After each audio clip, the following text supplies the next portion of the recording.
दोस्तों, ईरान के राष्ट्रपति खamenei की सरकार में अब तक हजारों मौतें हो चुकी हैं। क्या ये अमेरिका की साजिश है या वहां पर कुछ और ही चल रहा है? जो ईरान पहले हुआ करता था, जिसमें आजादी थी खूब, उसके बाद उसका इस्लामीकरण हुआ और अब फिर से ऐसा बताया जा रहा है कि वहां पे फिर से बदलाव आ रहा है। कई खबरें ऐसी आ रही है कि वहां पे नॉन मुस्लिम को मारा भी जा रहा है। तो इसी पे बात करने के लिए हमारे साथ एक्स रो ऑफिसर एन के सूद सर हैं। सूद सर, नमस्कार, आपका बहुत बहुत स्वागत है। नमस्कार, बहुत बहुत शुक्रिया। सूद सर, क्या हो रहा है ये ईरान में? अमेरिका के नाक तले हो रहा है, अमेरिका की मर्जी से हो रहा है, या फिर कुछ और ही पीछे की कहानी है? अमेरिका क्या करना चाहता है वहां पर? देखिए, अमेरिका का अलग टाइप की पॉलिसी है। अमेरिका को लोग कहते हैं कि अमेरिका डेमोक्रेसी को सपोर्ट करता है, अमेरिका ह्यूमन राइट्स को सपोर्ट करता है। ये सारी की सारी बकवास है। ह्यूमन राइट्स को कोई सपोर्ट नहीं करता, डेमोक्रेसी को कोई सपोर्ट नहीं करता। अगर डेमोक्रेसी को सपोर्ट करता तो इंडिया को सपोर्ट करता, पाकिस्तान के खिलाफ जाता। अमेरिका पाकिस्तान के खिलाफ नहीं है, पाकिस्तान का एलाई है।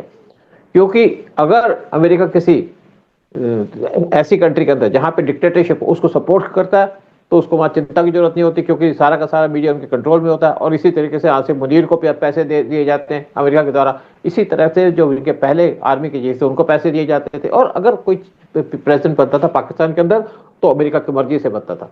अमेरिका ने कभी उन पर सैंक्शन नहीं लगाई। इवन जब इंडिया ने न्यूक्लियर बम ब्लास्ट किया था 1998 में, तब भी अमेरिका उसके बाद अमेरिका ने पाकिस्तान ने न्यूक्लियर अटैक किया, न्यूक्लियर बम का ब्लास्ट किया, तो पाकिस्तान के ऊपर इन्होंने कोई सैंक्शन नहीं लगाई थी। इंडिया के ऊपर लगाई थी। लेकिन आज जो बात करते हैं, आज बात करते हैं ईरान की। ईरान बहुत खुशहाल कंट्री थी, लेकिन ईरान के जो राजा थे पहलवी, उनके अमेरिका से कुछ डिफरेंसेस हो गए। अमेरिका उनको लूट रहा था। उन्होंने कहा भाई हम आपसे अलग होना चाहते हैं क्योंकि आप हमारे ऑयल से हमें एक्सप्लॉइट कर रहे हो। और उसके बाद अमेरिका ने उनको सबक सिखाने के लिए खोमैनी एक रिलीजियस लीडर थे जो फ्रांस के अंदर बैठे थे, उनको भेज दिया ईरान के अंदर। और उनकी उन्होंने बहुत ज़्यादा प्रोपागंडा किया तो वहाँ पे लोग इकट्ठे हो गए। इस्लामिक कंट्री है। और आपने जो बात की कि ईरान के अंदर नॉन मुस्लिम कोई भी नहीं है, कोई नॉन मुस्लिम नहीं है। 2% हो गए जो वहाँ पे लोग कन्वर्ट नहीं हो, बाकी 98% वहाँ पे कन्वर्टेड लोग हैं, क्रिश्चियन मतलब आपके शिया मुस्लिम्स हैं। तो जब खोमेनी आए तो खोमेनी ने वहाँ पे अपना रूल जमा लिया और वहाँ पे लोग इकट्ठे हो गए। क्योंकि इस्लाम के अंदर आपको पता कुछ ताकत तो है, वहाँ पे उनका प्रोपेगेंडा बहुत पावरफुल होता है। उसके बाद पहलवी को भागना पड़ा, क्योंकि पहलवी को उस टाइम पे कैंसर भी हो गया था। और जब पहलवी भाग गए तो यहाँ पे इस्लामिक रूल हो गया। और शुरू में लोगों को कोई दिक्कत नहीं थी, इन्होंने हिजाब लागू कर दिया। फिर हाफ स्लीव की शर्ट पहनना मना हो गया था। क्योंकि मैं ईरान के बारे में इसलिए कह सकता हूँ, ईरान के अंदर मैं 3 साल तक पोस्टेड था, 91 से लेकर 93 तक। और जब इनको खमेनी का रूल आया, उन्होंने कब्जा कर लिया। 400 से ज्यादा दिन तक इनके 50 डिप्लोमेट को अरेस्ट करके रखा था। यूएस की हिम्मत नहीं उनको छुड़ाने की। चलिए, वहां पे रूल चलता रहा। लेकिन लेटली इनकी जो पॉलिसी रही वो रही इनको हिजबुल्लाह को सपोर्ट करने की। इनको सपोर्ट करना था आपके जो बाकी हमास के ग्रुप हैं, साथ में हूथीज उनको सपोर्ट कर रहे थे। लेकिन जब यूएस इन पे कंट्रोल नहीं कर पाया, इनके न्यूक्लियर आर्म्स को कंट्रोल नहीं कर पाया, तो यूएस ने इन पे सैंक्शन लगा दी। इनको ऑयल बिकना बंद हो गया। इनसे सिर्फ थोड़ी सी कंट्री ऑयल लेती थी, जिसमें से मेन था चाइना, क्योंकि चाइना यूएस की परवाह नहीं करता। लेकिन जो भी इनकम इनको होती थी वो सारा का सारा पैसे कहाँ लगाते थे? ये लगाते थे हिजबुल्लाह पे, हमास पे और हूथी पे। बाकी तो यहाँ पे कोई इंडस्ट्री नहीं है, सिर्फ फूड सूखते हैं और साथ में वेजिटेबल्स सूखती हैं, और साथ में फ्रूट्स इसके एक्सपोर्ट होते हैं, साथ में ड्राई फ्रूट्स हैं। तो 1991 से लेकर 1993 तक मैं ईरान के अंदर था। उस टाइम पे जो डॉलर की कीमत थी वो थी 7 तमान, और 1 तमान के 10 रियाल होते हैं, यानी कि 70 रियाल थी। और जो इनका मार्केट रेट था ब्लैक में, वो था 20 टाइम्स ज्यादा, यानी कि 1400 रियाल। और आज जो रियाल की कीमत पहुंच गई है वो पहुंच गई है $1 टू 1.4 मिलियन। आप सोचिए कि कितनी गिरावट हो गई है। और वहां पे क्या है, रोटी नहीं बनती घरों के अंदर, वहां पे नान मिलते हैं। जगह जगह नान की दुकानें हैं, आटा आपको मिलता नहीं। हम डिप्लोमेट थे तो हमें तो कहीं ना कहीं अरेंजमेंट हो जाता था। और आटे का जो था, इनका जो रोटी का जो प्राइस था वो था कुछ रियाल, 1 रियाल, 2 रियाल, 5 रियाल। क्यों, पत्थर का नान होगा, फलाना होगा, तो उसके हिसाब से था। लेकिन आज जो नान की कीमत है वो 20,000 रियाल तक पहुंच चुकी है। लोगों की हैसियत नहीं है कि एक नान खरीद सकें, इसीलिए लोग सड़कों पे आ गए, दुकानें बंद कर दी उन्होंने। बिजनेस है नहीं, काम है नहीं, चीज एक्सपोर्ट होती नहीं, इंपोर्ट क्या करेंगे, इंपोर्ट के लिए पैसे नहीं है। और एक ईरानी ने से कहा था कि अगर इंडिया पे कंट्रोल लग जाए या सारी तरह से घेर लिया जाए, इंडिया तब भी सर्वाइव करेगा, क्योंकि इंडिया के अंदर हर एक चीजें मिलती हैं, खाने पीने की चीजें मिलती हैं, लेकिन ईरान के अंदर सिर्फ लिमिटेड चीजें मिलती हैं। फ्रूट से आपका पेट नहीं भरता, आपको आटा चाहिए, चावल चाहिए। तो ईरान के अंदर जो उनकी गवर्नमेंट है, जो इस टाइम पे खमनेई की गवर्नमेंट है, उन्होंने अपना सारा पैसा लुटा दिया इन्हीं टेररिस्ट ऑर्गेनाइजेशन के अंदर। और दूसरा क्या है, जब इस पे इसराइल ने अटैक किया और अमेरिका ने अटैक किया, इनके न्यूक्लियर बम्स को भी डिस्ट्रॉय करने की कोशिश की, उनकी इंस्टॉलेशन को डिस्ट्रॉय करने की कोशिश की, उसकी वजह से इन्होंने अपना और पैसा स्पेंड करना शुरू कर दिया आर्म्स एमुनिशन के ऊपर। वहां पे सिर्फ यही बनता है ताकि उनसे मुकाबला कर तो सके, मतलब जो लेकिन गुस्सा अपनी दिखाई जनता दे को रहा एक है, पैसे। ये जो जनता का गुस्सा दिखाई दे रहा है, ये असल में गुस्सा है, ये अमेरिका द्वारा क्रिएटेड नहीं है। अमेरिका द्वारा इसलिए क्रिएटेड है कि अमेरिका ने वहां पे सैंक्शन लगा दी, और अमेरिका को ईरान से एक ही डर है कि ईरान के पास अगर न्यूक्लियर वेपन आएगा तो पहला बम फेंकेगा इसराइल के ऊपर, दूसरा फेंकेगा अमेरिका के ऊपर। अमेरिका को कहते हैं सबसे बड़ा शैतान, क्योंकि उनको पता है कि सबके पीछे अमेरिका है, अमेरिका ने इनको लाया, अमेरिका के खिलाफ है ये। और वहां के लोग वहां पे डिमॉन्स्ट्रेशन कर रहे हैं। आप देखिए वहां पे जो डिमॉन्स्ट्रेशन चल रही है पिछले एक महीने से, और वहां की जो छोटी बड़ी सिटीज है, 100 सिटीज, वहां पे डिमॉन्स्ट्रेशन चल रही है। लेकिन उसके बाद जो भी जो यूएस के प्रेसिडेंट की बड़ी इंटरेस्टिंग स्टेटमेंट आई, उन्होंने कहा आप डिमॉन्स्ट्रेट करते रहिए, लड़ते रहिए, हम आपके साथ हैं, जो भी आपको मारता उसका नाम नोट कीजिएगा। मरा हुआ आदमी किसका नाम नोट करेगा? फिर उसके बाद एक और स्टेटमेंट ये दी, कहते हैं हम आएंगे, आपकी मदद करेंगे। तो लेकिन भड़का यूएस रहे हैं ना किसी की वो एक मदद, तरीके से। वो इसी पे उम्मीद लगा बैठे हैं कि यूएस आएगा। इवन जो आप इनके राजा का जो पहलवी का जो बेटा है यूएस के अंदर बैठा है, उसने इंडिया से भी कहा हमारी मदद करो। जब पहलवी के लास्ट डेज थे तो पहलवी ने इंदिरा गांधी से मदद मांगी थी, इंदिरा गांधी ने वहां पे सपोर्ट देनी शुरू कर दी थी, या जो भी इनको इन्फॉर्मेशन थी उसको पास ऑन करते थे। इवन हम टेक्निकल इन्फॉर्मेशन उनको देते थे, जो भी हम टैप करके देते थे, लेकिन तब तक उनकी गवर्नमेंट गिर गई। लेकिन अमेरिका इनको भरोसा दे रहा है कि मैं आऊंगा, और लोग इसी भरोसे पे वहां पे डिमॉन्स्ट्रेशन कर रहे हैं। 15,000 से ज्यादा लोग मारे जा चुके हैं, हर एक सिटी में सिलेक्टिवली मार रहे हैं लोगों को। और आज ये भी उम्मीद लगाई जा रही है कम से कम 20,000 लोगों को मार दिया गया होगा, लेकिन अच्छा सुन अमेरिका सर, नहीं ये आया। जो अब पाकिस्तान है, जो मुस्लिम देशों का चौधरी बनना चाहता है, वो मदद क्यों नहीं कर रहा? क्योंकि वहां पे जो ज्यादातर चावल जाते हैं भारत से जाते हैं, तो पाकिस्तान क्यों नहीं मदद कर रहा है? देखिए, पाकिस्तान यूएस का अलाई है, पाकिस्तान किसी का सगा नहीं है। पाकिस्तान अपने आप को प्रेजेंट करना चाहता है कि मैं इस्लामिक वर्ल्ड का आदमी हूँ, इस्लामिक का लीडर बनना चाहता है टर्की की तरह। लेकिन पाकिस्तान की ना औकात है, ना पाकिस्तान के पुछ है। आज पाकिस्तान की जो बेसिस हैं, वहां पे अमेरिकन फाइटर जेट खड़े हुए हैं ईरान पे अटैक करने के लिए। पाकिस्तान के अंदर कोई उनकी कोई बेसिकली हैसियत नहीं है पाकिस्तान की कि अमेरिका के खिलाफ चला जाए, अपनी फोर्सेस को भेज दे।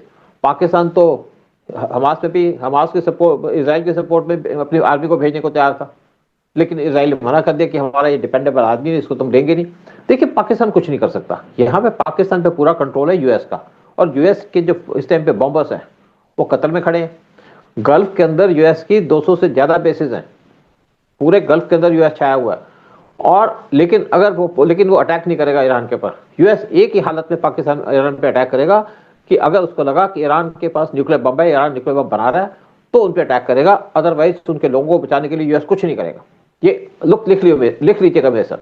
दूसरा मैं आपको बता दूं कि यूएस चाहता है कि यहाँ पे खामनेई पावर में रहे।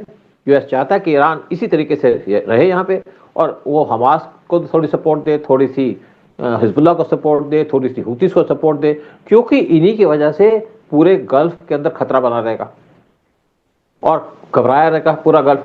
और गल्फ के अंदर खतरा बना रहेगा तो यूएस के आर्म बिकेंगे। अगर आज यहाँ पे खमनेई हट जाए, जब राजा का रूल था तब भी जो ईरान था वो इसराइल के साथ उसके रिलेशन अच्छे थे।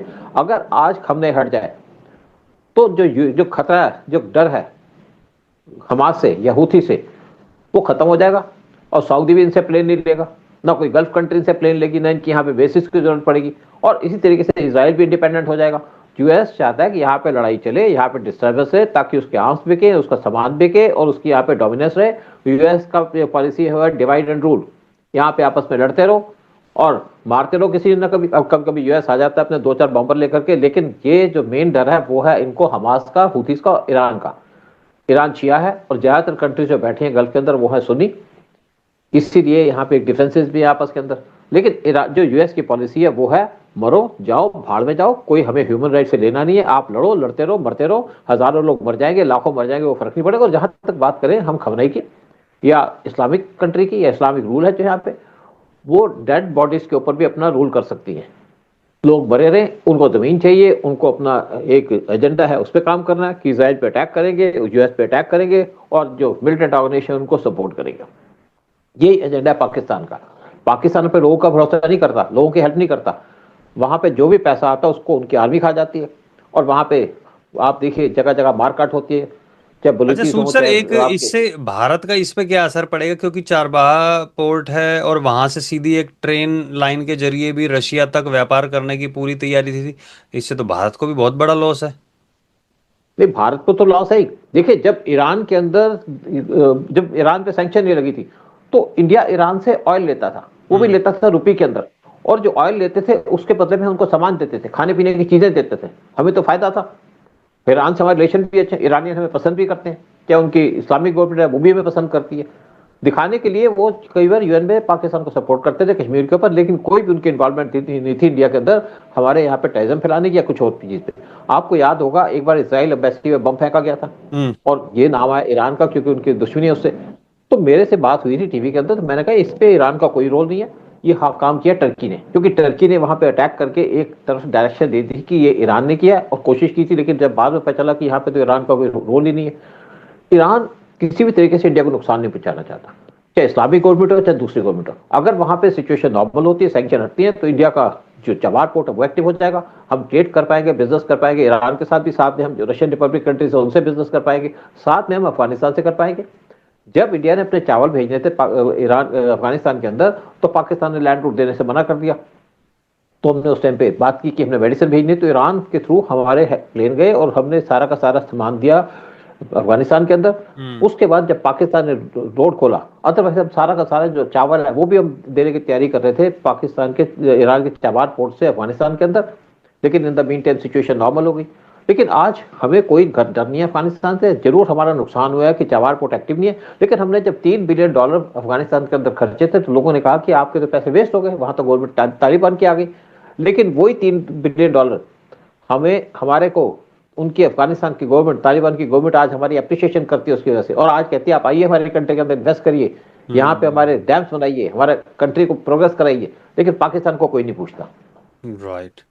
तो कुल मिला के अब जो भी ईरान में सिचुएशन है वो आउट ऑफ कंट्रोल हो रही है, और अमेरिका चाहता है कि वहाँ पे जो वहाँ के राष्ट्रपति है वही रहे, लेकिन जो स्थिति है वो नाजुक बनी रहे, ताकि आर्म्स बेचने में कोई परेशानी ना हो वहाँ पे। अगर लड़ाई झगड़ा होता रहेगा तो उनकी आर्म्स बिकती रहेंगी। देखते हैं आगे क्या होता है। और आप लोगों से पूछना चाहेंगे जो देख रहे हैं वीडियो, के कमेंट सेक्शन में बताइए कि आप लोगों का क्या सोचना है कि क्या अमेरिका ये सब करके क्या करना चाहता है। और एक क्वेश्चन और छोटा सा, क्या आपको अमेरिका जाने का मौका मिलेगा? जो भी देख रहे हैं कि आप जाएंगे या नहीं जाएंगे। और इस वीडियो को लाइक और शेयर करें और हमारे चैनल को सब्सक्राइब जरूर करें। बहुत बहुत धन्यवाद सूद सर जुड़ने के लिए। जय हिंद, जय भारत। जय हिंद, जय भारत।